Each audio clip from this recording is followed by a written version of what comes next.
Bonjour et bienvenue sur ma chaîne, je m'appelle Téclair. Ici on parle de beauté, de féminité, de vie de femme, de privilèges. Si c'est la première fois que tu arrives, bienvenue. Sinon on continue vraiment dans la série, en ce moment on est dans la série de la fatigue, l'épuisement et le burn-out. Donc la vidéo précédente, si tu ne l'as pas vue, n'hésite pas à aller la revoir, bien sûr, après cette vidéo.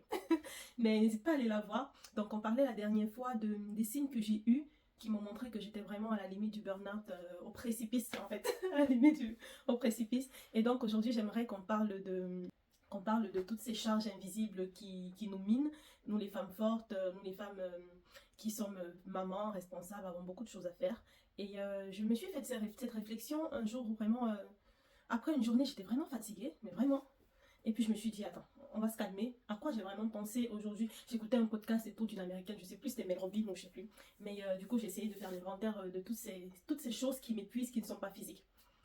Je parle de moi pour que toi, qui es de l'autre côté de la caméra, que tu t'identifies et qu'on identifie, donc que tu t'identifies déjà à ces charges invisibles, on ne pense pas toujours à ça et qu'ensemble, qu'on mette le doigt dessus et qu'on puisse se rendre compte dorénavant que, ah, il y a ces pensées. C'est des choses que j'avais déjà travaillé. Et puis, quand on est fatigué et tout, on oublie un peu les outils qu'on avait. Donc, je suis retombée là-dessus. Et je suis retombée là-dedans, dans ce piège d'avoir trop en tête, en fait.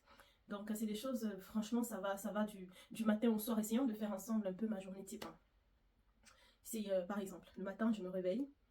Avant même de m'être réveillée, je commence déjà à penser, faut que je réveille le petit. Mais c'est pas que faut que je réveille le petit. C'est vraiment des choses insidieuses. Comme par exemple, prendre du temps dans ma tête en train de me dire, est-ce que je le réveille avant ou après que j'ai pris mon petit déjeuner? Est-ce que je... Donc je le réveille ensuite et pendant qu'on est en train de prendre le petit déjeuner finalement tous les deux, je me dis, est-ce qu'il y a assez de nutriments dedans dans ce petit déjeuner? Est-ce qu'il ne faudrait pas que je le change? Est-ce que je lui ai donné assez d'apport en fer, en calcium, nanana? Toutes ces choses-là qui sont en train de me trotter dans la tête à ce moment-là. Et franchement, je me dis, ah, est-ce qu'il ne faudrait pas par exemple la poudre de corne de licorne? Donc, je pense à ça. Et au même moment où je pense à ça, tu sais, le moment où tu prends ta tasse et que tu l'amènes vers ta bouche et que tu essayes de boire ton café, je tombe sur mes ongles. Je me dis, ah oui, j'avais décidé d'arrêter de mettre la résine. Mais finalement, il vaudrait peut-être mieux trouver une autre solution parce que là, en ce moment, la semi-permanente, ça marche pas trop. Et donc, ma tête commence à tourner là-dessus. Et là, je commence à me poser la question, est-ce que je suis une bonne mère? Est-ce que le fait de lui avoir changé l'école en milieu d'année et tout, ça va pas trop le perturber? Et là, du coup, je rentre vraiment dans un truc où je réfléchis maintenant à son bien-être émotionnel. Au moment où il faut s'habiller, j'aperçois un bouton sur lui et je me dis, bah ce bouton, je ne l'ai pas vu hier, il sort d'où? Il sort d'où? Et là, dans mon cerveau, je me mets à réfléchir sur est-ce que c'est une allergie, est-ce que c'est si, au point où je lui ai même fait un test d'allergie la semaine dernière. Pour vous dire à quel point, parce que j'ai vu des boutons que je ne remarquais pas, finalement, il n'a pas d'allergie qui vont dans ce sens-là, qui explique ces boutons. Et donc, c'est des choses comme ça où, au moment où il faut sortir et aller maintenant à l'école, je l'accompagne, il prend son vélo et sur la route, le stress total. Donc je suis là sur la route, lui il est super content. Oh maman, je suis content. Oh qu'est-ce que t'es belle maman. Oh je t'aime maman. Oh il fait beau maman. Sauf que moi, à ce moment, je suis en mode radar total.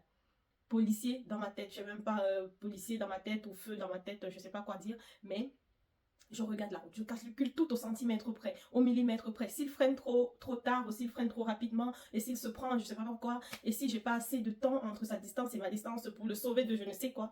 Et là, mon cerveau va dans tous les sens. Comment vous dire? Ça, c'est cette petite charge, cette petite pensée qui nous épuise dans ces moments où la fatigue est déjà là. Et plus on s'enfonce dans la fatigue, plus notre cerveau, en fait, il fait pas marche arrière. Il dit pas, attends que je nous sauve. Au contraire, là, il est en mode de survie. Pourtant, il y a même pas de raison d'être dans ce mode-là. Parce que dans ces moments-là, pendant que j'arrive, par exemple, au boulot, je suis en train de bosser.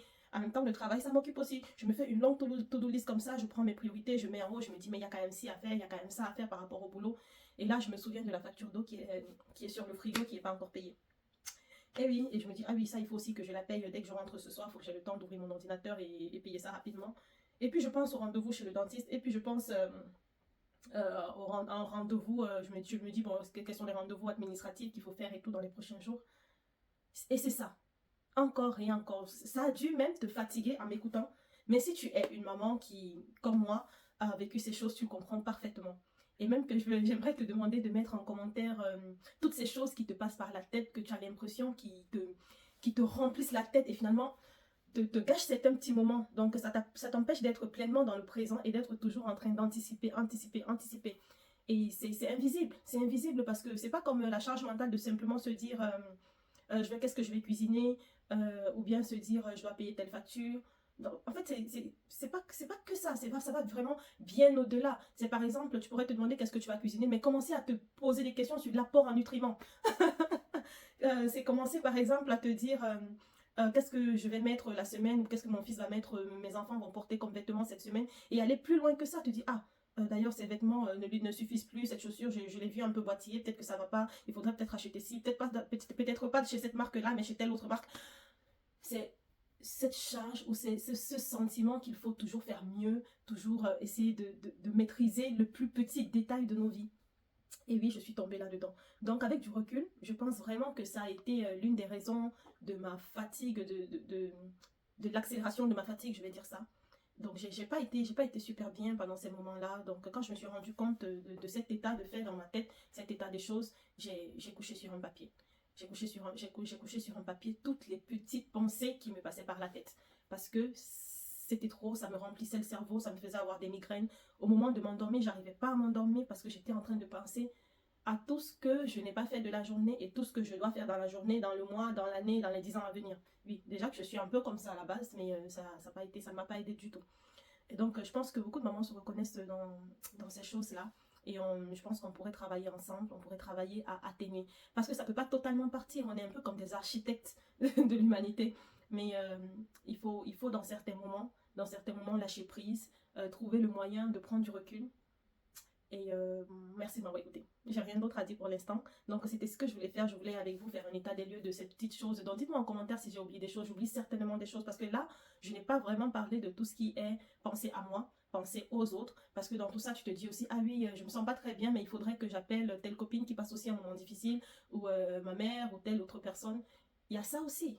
Il y a ça à se dire, mais quelle est la meilleure façon dont je pourrais être là pour telle personne? Est-ce que j'envoie un bouquet de fleurs? Est-ce que j'envoie une carte de vœux, un truc comme ça? Donc, il y a ça. Merci d'être resté jusqu'ici. Merci. Si tu as aimé, n'hésite pas à liker et à t'abonner pour d'une prochaine vidéo. Donc, à bientôt dans une prochaine vidéo. N'hésite pas de laisser un commentaire et de me dire comment tu vas, comment tu te sens en ce moment, et de me dire tout ce qui te pèse dans la tête, dans l'esprit en ce moment.